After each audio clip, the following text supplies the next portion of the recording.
আসসালামু আলাইকুম। 18 বাংলা সংবাদে সবাইকে স্বাগত জানাচ্ছি নাজিয়াত শাহরিন। শুরুতেই সংবাদ শিরোনাম। 44তম বিসিএস এর মৌখিক পরীক্ষা বাতিল, ফের ভাইভা। 45 ও 46 নিয়ে নতুন সিদ্ধান্ত। স্বচ্ছতা ও নিরপেক্ষতার স্বার্থে এই পদক্ষেপ পিএসসি। জুলাই গণহত্যা মামলায় সাবেক 9 মন্ত্রী সহ 13 আসামিকে গ্রেফতার দেখিয়ে কারাগারে পাঠালো ট্রাইব্যুনাল। 1 মাসের মধ্যে তদন্ত শেষ করার নির্দেশ। অন্তর্বর্তী সরকারের মেয়াদ 4 বছর হবে এমন কথা বলেননি প্রধান উপদেষ্টা। বক্তব্যকে ভুলভাবে উপস্থাপন করা হয়েছে জানালেন প্রেস সচিব। প্রধান উপদেষ্টার ভাষণে নির্বাচনের রোডম্যাপের ঘোষণা না থাকায় হতাশ বিএনপি। ক্ষমতায় গেলে জুলাই শহীদদের নামে বিভিন্ন প্রতিষ্ঠানের নামকরণ, বললেন তারেক রহমান। এবং বিশ্ববিদ্যালয়ের দাবিতে কাল ফের অবরোধের ঘোষণা। শিক্ষার্থীদের দাবি না মানা পর্যন্ত বন্ধ থাকবে তিতুমির কলেজের সব কার্যক্রম। শুনছিলেন সংবাদ শিরোনাম, এবারে বিস্তারিত। 44তম বিসিএস এর মৌখিক পরীক্ষা ও 46তম বিসিএস এর লিখিত পরীক্ষা বাতিল এবং 45তম বিসিএস এর লিখিত পরীক্ষার খাতা পুনর্মূল্যায়নের সিদ্ধান্ত নিয়েছে সরকারি কর্ম কমিশন পিএসসি। এক সংবাদ বিজ্ঞপ্তিতে জানানো হয়, 2024 সালের 8 মে শুরু হওয়া 44তম বিসিএস এর মৌখিক পরীক্ষা সবশেষ 25 আগস্ট স্থগিত করা হয়। এই পরীক্ষা বাতিলের কারণে লিখিত পরীক্ষায় উত্তীর্ণ এসব প্রার্থীকে আবার মৌখিক পরীক্ষা দিতে হবে। মৌখিক পরীক্ষা তারিখ শিগগিরই জানাবে পিএসসি। এছাড়া 45তম বিসিএস এর লিখিত পরীক্ষার খাতা তৃতীয় পরীক্ষকের মাধ্যমে আবারও মূল্যায়ন করা হবে বলেও জানানো হয়। অপরদিকে 46তম বিসিএস এর প্রিলিমিনারি পরীক্ষায় উত্তীর্ণ 10,638 জন প্রার্থীর সঙ্গে আরও সমান সংখ্যক প্রার্থীকে উত্তীর্ণ করে নতুন করে ফল প্রকাশের সিদ্ধান্ত নিয়েছে পিএসসি।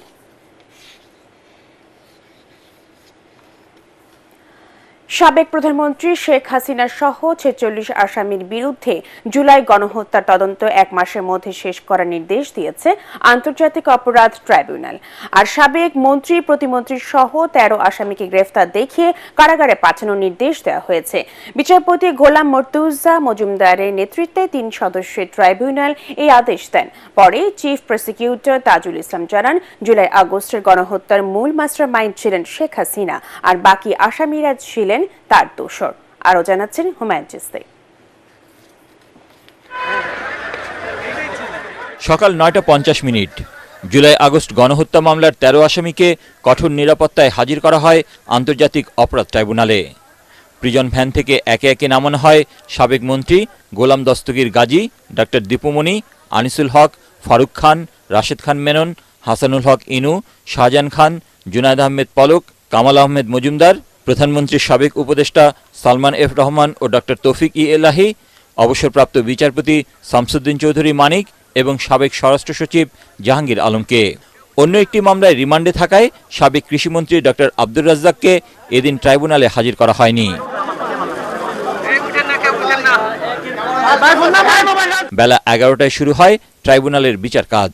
শুরুতেই আসামিপক্ষের আইনজীবী এহসানুল হক সমাজের বিষয়ে আপত্তি জানান চিফ প্রসিকিউটর।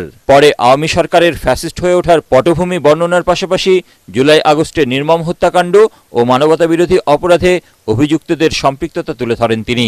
এই 2 মামলার তদন্ত শেষ করতে আরও 2 মাসের সময় আবেদন করলে 1 মাস সময় বেঁধে দেন ট্রাইব্যুনাল। পাশাপাশি অন্য আসামিদের 17 ডিসেম্বরের মধ্যে গ্রেফতারের নির্দেশ দেন। গণহত্যা চালিয়ে মানবতা বিরোধী অপরাধ করে ক্ষমতায় যে চিরদিন থাকা যায় না এবং বিচারের মুখোমুখি হতে হয়, আজকের দিনে এই আদালতের দৃশ্য দেখে আগামী দিনের যারা ফ্যাসিস্ট এবং স্বৈরাচারী হবেন তাদের জন্য একটা শিক্ষার দিন। বিগত সরকারের আমলের 13 জন ক্ষমতাশালী ব্যক্তিকে হাজির করা হয়েছিল, যাদের বিরুদ্ধে জুলাই এবং আগস্টের যে মানবতা বিরোধী অপরাধ, গণহত্যা এবং অন্যান্য অপরাধ যেগুলো আন্তর্জাতিক আইনের অপরাধ, সেগুলো সংগঠনের দায়ে তাদেরকে উপস্থিত করা হয়েছিল। এবং এই সমস্ত অপরাধের সবচাইতে বড় দায় হচ্ছে শেখ হাসিনা। এইটার তদন্ত সমাপ্ত করে বিচারের উপযোগী একটা রিপোর্ট দাখিলের জন্য আমাদের একটা যুক্তিসঙ্গত সময় দরকার। আমরা 2 মাস সময় চেয়েছিলাম, আদালত আজকে 1 মাস সময় মঞ্জুর করেছে। শুনানিতে রাষ্ট্রপক্ষের কাছে সাবেক প্রধানমন্ত্রী ও জুলাই গণহত্যার প্রধান অভিযুক্ত শেখ হাসিনার অবস্থান, এবং তার গ্রেফতার সম্পর্কে জানতে চান আদালত। তিনি দেশের বাইরে পালিয়ে আছেন, ভারতে অবস্থান করছেন, সেজন্য আমাদের পক্ষ থেকে আমরা ফর্মাল রিকোয়েস্ট পাঠিয়েছি ইন্টারপোলের কাছে রেড নোটিশের মাধ্যমে যে তাকে পেলে যেন গ্রেপ্তার করা হয়। পরবর্তী পদক্ষেপ তাকে ভারতের সাথে সম্পাদিত যে অপরাধীর বহিঃসমর্পণ চুক্তি সেটার মূলে তাকে ফেরত চাওয়ার জন্য বাংলাদেশ গভর্নমেন্ট চিন্তা করছেন বলে গতকালকে প্রধান উপদেষ্টা তার বক্তব্যে বলেছেন। এদিন আসামি পক্ষের আইনজীবীদেরও সরব উপস্থিতি ছিল ট্রাইব্যুনালে।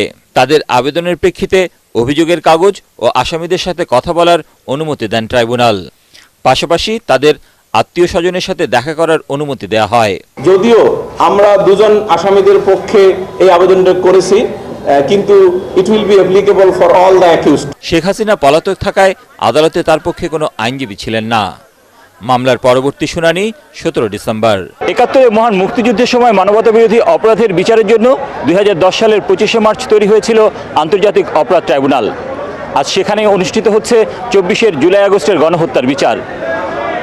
তখন যারা আসামি পক্ষে ছিলেন তারা এখন দায়িত্ব পালন করছেন প্রসিকিউশন অর্থাৎ রাষ্ট্রপক্ষ হিসেবে। আর আন্তর্জাতিক অপরাধ ট্রাইব্যুনাল গঠনের উদ্যোগে যারা ছিলেন তাদের অনেকেই আজ আসামির কাঠগড়ায়।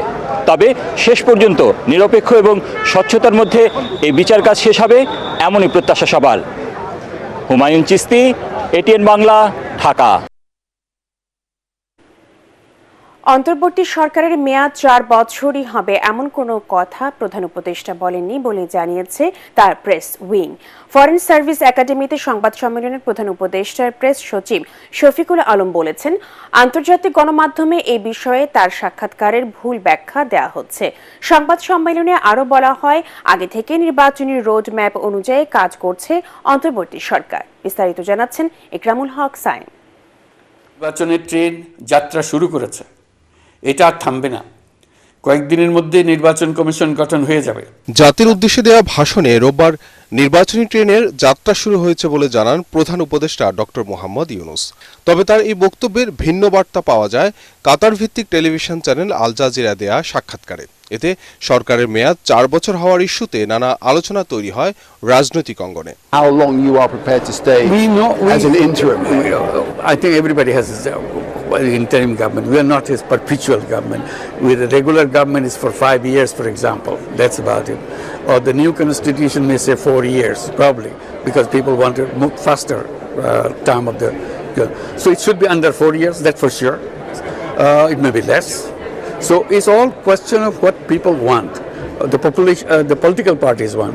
যদিও প্রধান উপদেষ্টার বক্তব্য ভিন্নভাবে উপস্থাপন করা হয়েছে বলে দাবি তার প্রেস উইং এর। বক্তব্যটা কিন্তু উনি ক্লিয়ার করেছেন। 4 বছরের কথা বলেছেন, উনি বলেছে কিন্তু লেস দেন দ্যাট। কখনো বলে নাই যে 4 বছর বা লেস দেন দ্যাট, বলেছে 4 বছর না less than that. So I think ওখানেই ক্লিয়ার করা আছে, আমাদের আর এক্সট্রা ভাবে ক্লিয়ার করার কিছু নেই। বলা হচ্ছে যে 4 বছর মানে পার্লামেন্টের ডিউরেশন 4 বছর জানেন আনা হোক। আপনার এই পরিপ্রেক্ষিতে হচ্ছে এটা কিন্তু এই কেয়ারটেকার মানে ইন্টারিম গভর্নমেন্টের ইয়েতে, তখন ওনাকে যখন এটা জিজ্ঞেস করলো যে আপনার ক্ষেত্রে কি 4 বছর নাকি এই টাইপের, আপনি ভালো মতো করে শুনেন। সংবাদ সম্মেলনে আবারও জানানো হয় শিগগিরই গঠন হচ্ছে নির্বাচন কমিশন। এছাড়া সংবিধান থেকে ধর্মনিরপেক্ষতা বাদ দেওয়া হচ্ছে কিনা এই প্রসঙ্গটিও উঠে আসে। সরকার একটা কনস্টিটিউশনাল কমিশন করে দিয়েছে, তারা 31শে ডিসেম্বরের মধ্যে তারা তাদের রিপোর্টটা দিবেন। সেই রিপোর্টটা দিয়ে সরকার বাংলাদেশের সমস্ত পলিটিক্যাল পার্টির সাথে কথা বলবে। আমরা পলিটিক্যাল পার্টিদেরকে উনিকে তারা হলে অংশীদার। তো এই পলিটিক্যাল পার্টিগুলোর সাথে বসে ডিসাইড হবে যে আসলে বাংলাদেশের এই যে 1972 যে কমিটি কনস্টিটিউশন হয়েছে সেটা অ্যামেন্ডমেন্ট হবে না কি হবে। এ সময় দ্রব্যমূল্য পরিস্থিতি নিয়েও কথা বলে প্রেস উইং। মানুষের নিত্য প্রয়োজনীয় যে দ্রব্যমূল্য যেটা দরকার হয় প্রতিদিন, সেটার দাম কতটা কমানো যায়। আপনারা দেখেছেন আমাদের এফোর্টের কারণে ডিমের দাম কমেছে, অন্যান্য দামও আমরা যেটা মনিটর করছি সবই নিম্নমুখী। আপনারা জানেন গত বছরও কিন্তু কিছু কিছু ক্ষেত্রে কোনো ইয়েতে দেখেছি যে 1200 টাকা পর্যন্ত মরিচের দাম হয়েছিল। পূর্ণাঙ্গভাবে কয়েকটি সংস্কার কমিশন গঠনের কথা তুলে ধরা হয় সংবাদ সম্মেলনে।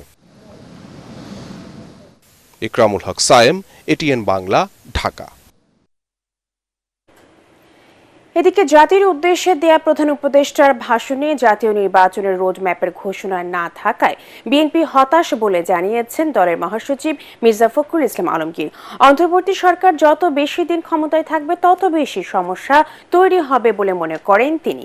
এদিকে ক্ষমতায় গেলে জুলাই গণ অভ্যুত্থান সহ স্বৈরাচার শেখ হাসিনা বিরোধী আন্দোলনে শহীদদের স্মৃতি ধরে রাখতে বিভিন্ন প্রতিষ্ঠানের নামকরণ করার ঘোষণা দিয়েছেন বিএনপি ভারপ্রাপ্ত চেয়ারম্যান তারেক রহমান। জাতীয় প্রেস ক্লাবে আলাদা অনুষ্ঠানে তারা এসব কথা বলেন। রিপোর্ট মইনুল হাসানের। স্বৈরশাসক শেখ হাসিনার দুঃশাসন বিরোধী জুলাই গণ আন্দোলন করতে গিয়ে পঙ্গুত্ব বরণ করা এবং অসহায় 10 জনকে হুইল চেয়ার সহ সহায়তা প্রদানের জন্য আমরা বিএনপি পরিবারের এই আয়োজন। জাতীয় প্রেস ক্লাবে অনুষ্ঠানে ভার্চুয়ালি যুক্ত হয়ে বিএনপির ভারপ্রাপ্ত চেয়ারম্যান তারেক রহমান বলেন, ছাত্র জনতার গণ আন্দোলনের শহীদ ও আহতদের জাতি কখনো ভুলবে না। তিনি বলেন, দলীয়ভাবে শহীদ ও আহতদের পরিবারের পাশে থাকবে বিএনপি, পাশাপাশি ধরে রাখা হবে তাদের স্মৃতি।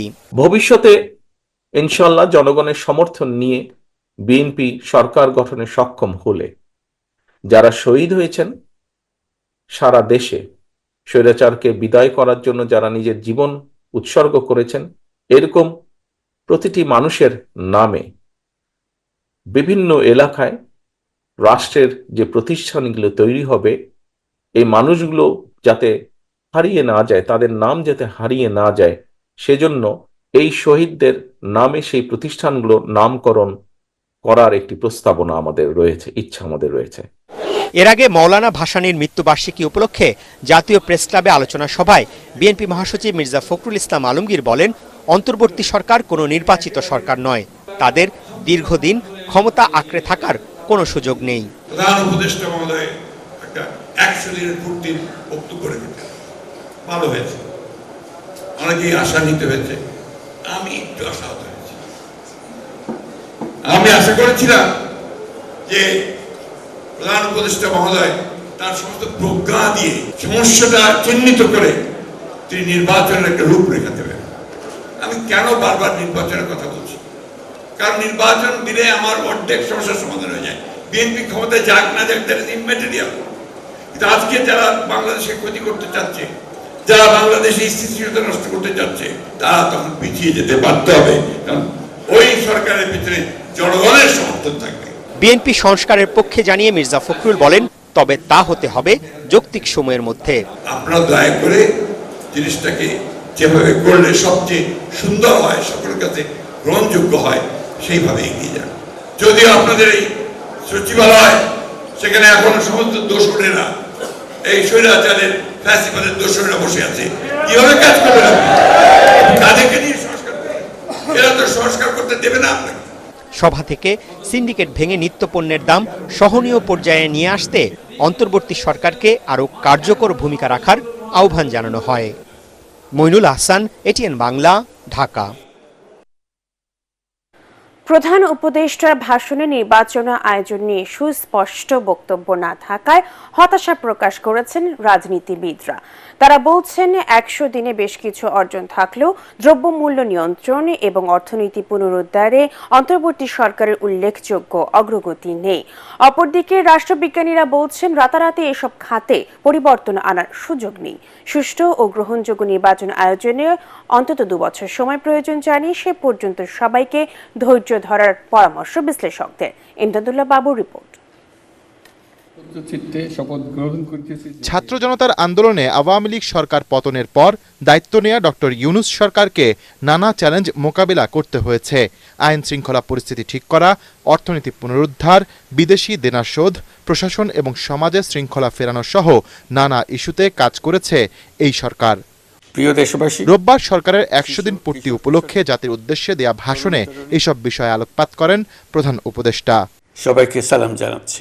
সরকার প্রধানের সেই ভাষণ নিয়ে বিভিন্ন রাজনৈতিক দলের মধ্যে দেখা দিয়েছে মিশ্র প্রতিক্রিয়া। দ্রব্যমূল্যের চাহিদা সাথে যোগানের সরবরাহ ঠিক নেই। আরেকটা জায়গা হচ্ছে ব্যাংকের ব্যবস্থাপনা। ব্যাংকের শৃঙ্খলা ফিরছে, কিন্তু অনেকগুলো ব্যাংক লিকুইডিটি ক্রাইসিসের মধ্যে, তারল্য সংকটে আছে। এখনো অনেক ঘাটতি আছে, যে ঘাটতিগুলো জনগণের মধ্যে অসন্তোষ তৈরি করছে। অর্থনীতির এত ভালো ভালো কথা বললেও আমি মনে করি যে এইখানে তার ব্যর্থতা খুবই প্রকট। জিনিসের দাম তো কমই নেই, সিন্ডিকেট ভাঙতে পারেনি। ব্যাংকে আপনি 3টা জায়গায় যাবেন, গিয়ে চেক দেবেন, টাকা পাবেন।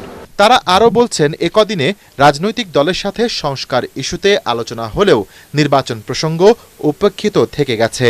উনি কিন্তু বক্তৃতার মধ্যে বলেছেন, আমরা রাজনৈতিক দলগুলোর সাথে ডায়লগ চালিয়ে যাচ্ছি। উনি রাজনৈতিক দলগুলোর সাথে ডায়লগ করছেন না, ইস্যু ভিত্তিক দুটো ডায়লগ করেছেন। একটা হলো 15 আগস্ট, আর একটা হলো পূজা। রাজনীতি নিয়ে কোনো কথা বলেননি, ইলেকশন নিয়ে কথা বলেননি। এই গভর্নমেন্ট পলিটিক্যাল ডিসকোর্সে যাচ্ছেই না, হুইচ ইজ ভেরি অ্যালার্মিং। নির্বাচনের পরিবেশ সৃষ্টির জন্যই সংস্কারের প্রয়োজনীয়তা আছে, আবার সংস্কার একটা ধারাবাহিক প্রক্রিয়াও। এখন কি সংস্কারগুলো আমরা এখন করতে পারছি, কোন সংস্কারগুলো আবার ধারাবাহিকভাবে চলবে, এইসব প্রশ্নে একটা ন্যূনতম ঐক্যমত্য দরকার। আলাপ আলোচনাটা নিয়মিত বিরতিতে দরকার, সে আলাপ আলোচনাটা হচ্ছে না। বিশ্লেষকরা বলছেন, নির্বাচন নিয়ে অন্তর্বর্তী সরকারের দলগুলোর সাথে দ্রুতই আলোচনা শুরু করা দরকার। বললেই তো আর নির্বাচন 6 মাসেও হবে না। এই কাজটা করার জন্য মিনিমাম এই সরকারকে 2 বছরের সময় দেওয়া দরকার। নির্বাচন কমিশন করার পরে তফসিল ঘোষণা থেকে শুরু করে নির্বাচন পর্যন্তও 3 মাস সময় লাগে। এখানে তো আরো কতগুলো কাজ বাকি আছে। ভোটার লিস্টটা বেশ সময় সাপেক্ষ ব্যাপার, কারণ ভোটার লিস্ট আপনি হালনাগাদ করে নির্বাচনে গেলে সেটা সফল হবে কিনা সেটা একটা প্রশ্নবিদ্ধ ব্যাপার। ওই ভোটার লিস্টটা সত্যিকারের বায়াস ভোটার লিস্ট কিনা সেটাও তো আপনার পরীক্ষা নিরীক্ষা করে দেখতে হবে। সময় পেলে ডক্টর ইউনূস সরকার একটি মজবুত ভিতের বাংলাদেশ গড়তে পারবেন বলে বিশ্বাস বিশ্লেষকদের। নির্বাচিত সরকার প্রতিষ্ঠা করাটা হবে এই সরকারের জন্য সবচেয়ে গুরুত্বপূর্ণ। ইমদাদুল্লাহ বাবু, ATN বাংলা, ঢাকা।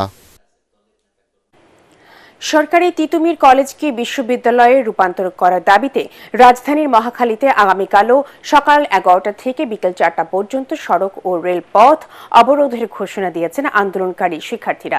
রাতে কলেজের সামনে সংবাদ সম্মেলনে দাবি না মানা পর্যন্ত সকল একাডেমিক কার্যক্রম বর্জনের ঘোষণা দেওয়া হয়। এর আগে সোমবার 4.5 ঘন্টা সড়ক অবরোধ করে রাখেন শিক্ষার্থীরা। এতে গুরুত্বপূর্ণ সড়কটির দুই পাশে সব ধরনের যান চলাচল বন্ধ হয়ে যায়। চরম ভোগান্তিতে পড়ে মানুষ। মিজান শাহজাহানের রিপোর্ট।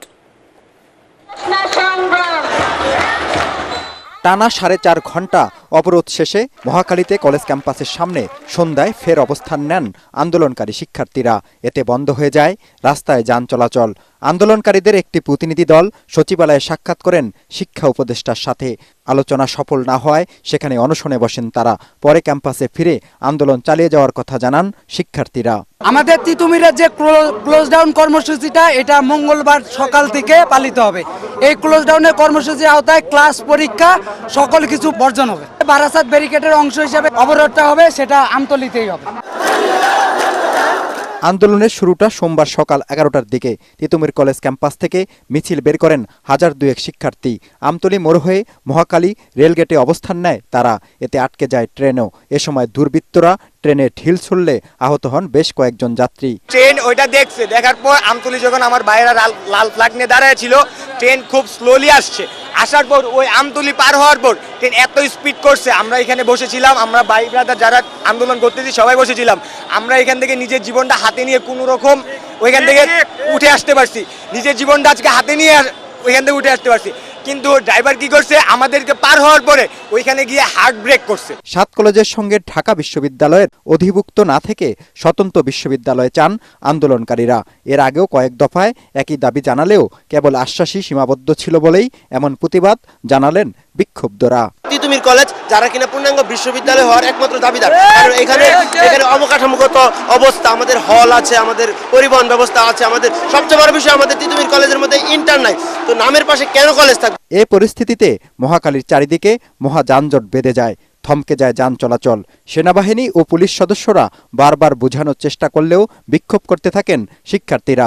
বাধ্য হয়ে যানজটে অতিষ্ঠ নগরের মানুষ পায়ে হেঁটেই যান গন্তব্যে। মিজান শাহজাহান, ATN বাংলা, ঢাকা। রাষ্ট্র সংস্কারের চ্যালেঞ্জ মোকাবেলায় সঠিক পথে আছে অন্তর্বর্তী সরকার। তবে জনগণের প্রত্যাশা পূরণে তাদের আরও গতিশীল হওয়ার তাগিদ দিয়েছে টিআইবি।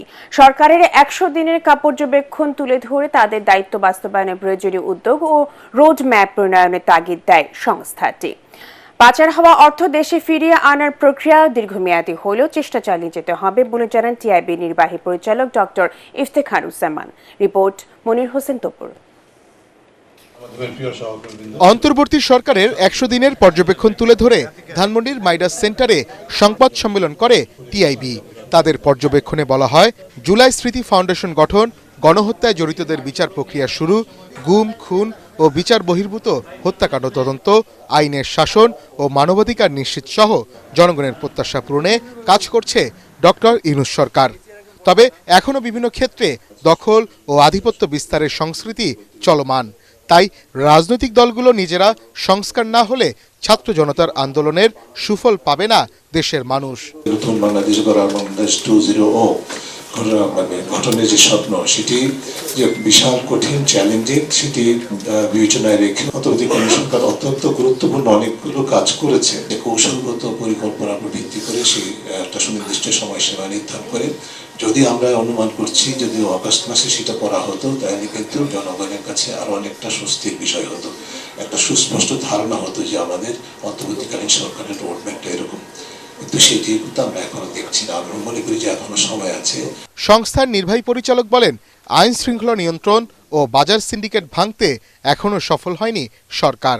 সিন্ডিকেটের রাজনৈতিক চরিত্র সবসময় থাকে, কিন্তু রাজনৈতিক চরিত্রটা কিন্তু আবার চট করে পালাবদল হয়। সে কারণে কিন্তু একটা ব্যক্তির পরিবর্তনের সাথে সাথে এই ধরনের ক্ষেত্রে পরিবর্তন, ইতিবাচক পরিবর্তন সুফল জনগণের কাছে পৌঁছানো কঠিন হয়।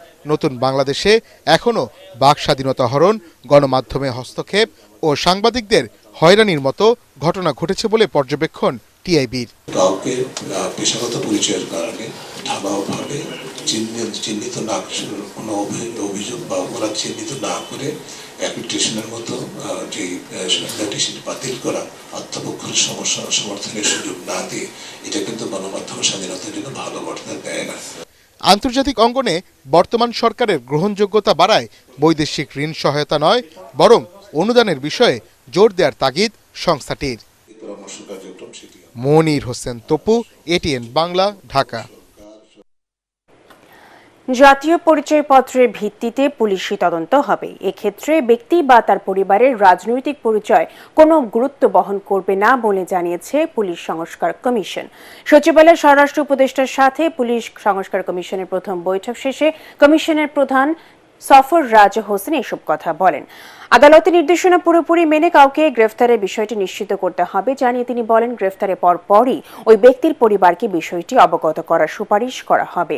এক প্রশ্নের জবাবে কমিশন প্রধান বলেন, দীর্ঘদিন ধরে পুলিশকে রাজনৈতিকভাবে ব্যবহার করা হয়েছে, সেটা কমাতে সুপারিশ করা হবে। যা থাকবে সেটা হলো প্রথম ডকুমেন্ট, এটার ভিত্তিতে পুলিশ ভেরিফিকেশন করতে হবে, যেভাবেই হোক এই মানুষের হয়রানি যাতে কমে। তো এটা মোটামুটি এগ্রি হয়েছে সবাই। আমাদের দেশে সিস্টেম, এটা পার্লামেন্টারি ফর্ম অফ গভর্নমেন্ট, এটা তো প্রেসিডেন্সিয়াল ফর্মও না। পার্লামেন্টারি ফর্ম অফ গভর্নমেন্টে পার্লামেন্ট এবং পার্লামেন্টের স্ট্যান্ডিং কমিটি তাদের কাছে দায়বদ্ধ থাকে সরকার, সেক্ষেত্রে কিছু তো সমস্যা থাকবেই রাজনৈতিক। এর মাঝেই আমাদের চেষ্টা করতে হবে যে পুলিশ যাতে, পুলিশ কেন সরকারের সব ডিপার্টমেন্টই যেন রাজনীতি মুক্ত থাকে। 2017 সাল থেকে মোট ঋণের 80% ইসলামী ব্যাংক থেকে নিয়েছে এস আলম গ্রুপ। বাংলাদেশ ব্যাংকের governor doctor Ahsan H Mansur জানিয়েছেন, ব্যক্তির কারণে কোনো প্রতিষ্ঠান বন্ধ হবে না। দুর্বল ব্যাংকগুলোকে সব ধরনের সহায়তা দেবে কেন্দ্রীয় ব্যাংক। সংবাদ সম্মেলনে ইসলামী ব্যাংকের চেয়ারম্যান ওবায়দ উল্লাহ আল মাসুদ জানান, সংকট কাটিয়ে 3 মাসে আমানত সংগ্রহ হয়েছে প্রায় 5,000 কোটি টাকা। শরফুল আলমের রিপোর্ট। শরিয়াধারার সবচেয়ে বড় ব্যাংক ইসলামী ব্যাংক। বিগত সরকারের আমলে বিভিন্ন সংস্থার সহায়তায় ব্যাংকটি দখলে নেয় এস আলম গ্রুপ। কর্তৃত্ব নিয়ে নামে বেনামে ইসলামী ব্যাংক থেকে বিপুল অর্থ হাতিয়ে নেয় চক্রটি। তবে শেখ হাসিনা সরকারের পতনের পর ব্যাংকটিতে নতুন পরিচালনা পর্ষদ দেয় বাংলাদেশ ব্যাংক। সংবাদ সম্মেলনে ইসলামী ব্যাংকের চেয়ারম্যান জানান, সংকট কাটিয়ে ধীরে ধীরে স্বাভাবিক হতে যাচ্ছে ইসলামী ব্যাংক। ফ্রেশ ডিপোজিট ইনক্রিজ হয়েছে 4,972 কোটি টাকা, 20,000 অ্যাপ্রক্সিমেট। ডিপোজিট এবং ইনভেস্টমেন্ট যে গ্যাপটা, এই গ্যাপটার মধ্যে আপনি যে 1600 কোটি শেয়ার, সেটা মার্কেট প্রাইস হলো এখন 60 টাকা, 9,600 কোটি আসবে। এই শেয়ারটা যে ফ্রিজ করা হয়েছে লিগ্যাল প্রসেস কমপ্লিট করে, এটা আমরা নিউ কাস্টমার কাছে সেল করে এর 50%, আর 50% যে 10,000 কোটির কাছাকাছি, এইটা আমরা নিউ শেয়ার ইস্যু করব, নতুন শেয়ার অনুমোদন সাপেক্ষে। অনুষ্ঠানে বাংলাদেশ ব্যাংকের governor doctor Ahsan H Mansur জানান, কোনো প্রতিষ্ঠানই বন্ধ করা হবে না। প্রতিষ্ঠান জাতীয় সম্পদ উল্লেখ করে তিনি বলেন, ব্যক্তি আর প্রতিষ্ঠান এক হতে পারে না। কোনো প্রতিষ্ঠানকে আমরা বন্ধ হতে দেব না, সেটা এসালামেরই হোক, সিমকোরই হোক, অন্যান্য গ্রুপেরই। ব্যক্তি থাকুক না থাকুক, প্রতিষ্ঠান থাকবে, প্রতিষ্ঠান চলবে, চালাতে হবে। 17 সালের টেক ওভারের পর থেকে প্রায় 80% লেন্ডিং তারাই নিয়েছে, বিভিন্ন নামে, বেনামে, ডাইরেক্টলি, ইনডাইরেক্টলি। তো ডিসাইড করুক, এখানে ক্রিমিনালিটি আছে, এখানে সিভিল স্যুট আছে, দুটোই থাকবে, এবং ক্রিমিনাল কেসে ক্রিমিনাল অনুযায়ী যেভাবে শাস্তি হয় সেটাই আইনগতভাবে আসবে। দুর্বল ব্যাংকগুলোকে নিয়ে আলোচনা চলছে, সরকার ওইসব প্রতিষ্ঠানেও প্রয়োজনীয় সব ধরনের সহায়তা দিবে বলেও আশ্বাস দেন গভর্নর। শরফুল আলম, এটিএন বাংলা, ঢাকা। সঠিক পরিকল্পনার অভাবে দেশের উন্নয়ন শুধু রাজধানী সহ বেশ কয়েকটি বড় শহরের মধ্যেই সীমাবদ্ধ, এমন মন্তব্য করে অর্থ উপদেষ্টা সালেহউদ্দিন আহমেদ বলেন, অন্তর্বর্তী সরকার উন্নয়নে সুষম বণ্টনে গুরুত্ব দিচ্ছে। রাজধানীর একটি হোটেলে হাউস বিল্ডিং ফাইন্যান্সের ইসলামিক অর্থায়ন প্রকল্পের উদ্বোধনী অনুষ্ঠানে তিনি এসব কথা বলেন। এ প্রকল্পের আওতায় 7 থেকে 9% সুদে আবাসনের ঋণ পাবেন গ্রাহকরা। অনুষ্ঠানে অর্থ উপদেষ্টা আরও বলেন, ঢাকা সহ কয়েকটি শহরের বাইরে দেশে নাগরিক সুবিধা নেই, তাই বিকেন্দ্রীকরণে উন্নত আবাসনের সঙ্গে শিক্ষা, স্বাস্থ্য সুবিধা নিশ্চিত করা হবে। মার্কিন নেতৃত্বাধীন যে কোনো হুমকি মোকাবেলায় পারমাণবিক কর্মসূচি আরও সম্প্রসারণের নির্দেশ দিয়েছেন উত্তর কোরিয়ার সর্বোচ্চ নেতা কিম জং উন। রাজধানী পিয়ংইয়ংয়ে কোরিয়ান পিপলস আর্মি ব্যাটালিয়ন কমান্ডারদের সম্মেলনে তিনি এই আহ্বান জানান। দীর্ঘদিন ধরে রাশিয়ার বিরুদ্ধে কিয়েভকে সমর্থন দেয় যুক্তরাষ্ট্রের সমালোচনা করে কিম বলেন, ইউক্রেনকে দাবার গুটির মতো ব্যবহার করে ওয়াশিংটন বিশ্বজুড়ে সামরিক প্রভাব বিস্তার করতে চাচ্ছে। একই সাথে দক্ষিণ কোরিয়ার সঙ্গে পরমাণু চুক্তি হালনাগাদ এবং জাপান সহ ত্রিপক্ষীয় সামরিক সহযোগিতা জোরদারের জন্য আমেরিকার নিন্দা করেন কিম। বক্তব্যে চূড়ান্ত যুদ্ধ প্রস্তুতি এবং সমর কৌশলে অগ্রাধিকার দিতে সেনা কর্মকর্তাদের নির্দেশ দেন কিম জং উন। পার্টেক্স খেলার খবর।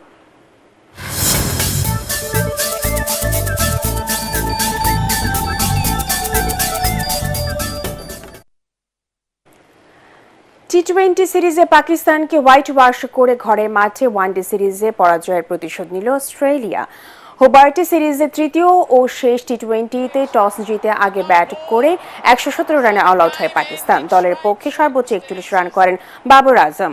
অজি বোলারদের মধ্যে অ্যারন হার্জি 21 রানে 3টি উইকেট তুলে নেন। জবাবে 3 উইকেট হারিয়ে 52 বল হাতে রেখে 118 রান তুলে জয় পায় অস্ট্রেলিয়া। ম্যাচ সেরা মার্কাস স্টয়নিস 27 বলে 61 রান করে অপরাজিত থাকেন। 3 ম্যাচে 8 উইকেট নিয়ে সিরিজ সেরা হন স্পেন্সার জনসন। শেষ করার আগে সংবাদ শিরোনামগুলো জানিয়ে দেব আরও একবার। 44তম বিসিএস এর মৌখিক পরীক্ষা বাতিল, ফের ভাইভা। 45 ও 46 নিয়ে নতুন সিদ্ধান্ত, স্বচ্ছতা ও নিরপেক্ষতার স্বার্থে এ পদক্ষেপ পিএসসি। জুলাই গণহত্যা মামলায় সাবেক 9 আসামি মন্ত্রী সহ 13 আসামিকে গ্রেফতার দেখিয়ে কারাগারে পাঠালো ট্রাইব্যুনাল। 1 মাসের মধ্যে তদন্ত শেষ করার নির্দেশ। অন্তর্বর্তী সরকারের মেয়াদ 4 বছর হবে এমন কথা বলেননি প্রধান উপদেষ্টা। বক্তব্যকে ভুলভাবে উপস্থাপন করা হয়েছে জানালেন প্রেস সচিব। প্রধান উপদেষ্টার ভাষণে নির্বাচনের রোডম্যাপের ঘোষণা না থাকায় হতাশ বিএনপি। ক্ষমতায় গেলে জুলাই শহীদদের নামে বিভিন্ন প্রতিষ্ঠানের নামকরণ, বললেন তারেক রহমান। এবং বিশ্ববিদ্যালয়ের দাবিতে কাল ফের অবরোধের ঘোষণা, শিক্ষার্থীদের দাবি না মানা পর্যন্ত বন্ধ থাকবে তিতুমির কলেজের সব কার্যক্রম। পরবর্তী সংবাদ দেখার আমন্ত্রণ জানিয়ে এখনকার মতো শেষ করছি। এটিএন বাংলা সংবাদ ইউটিউবে দেখতে ব্রাউজ করুন youtube/18 বাংলা নিউজ। ধন্যবাদ সবাইকে।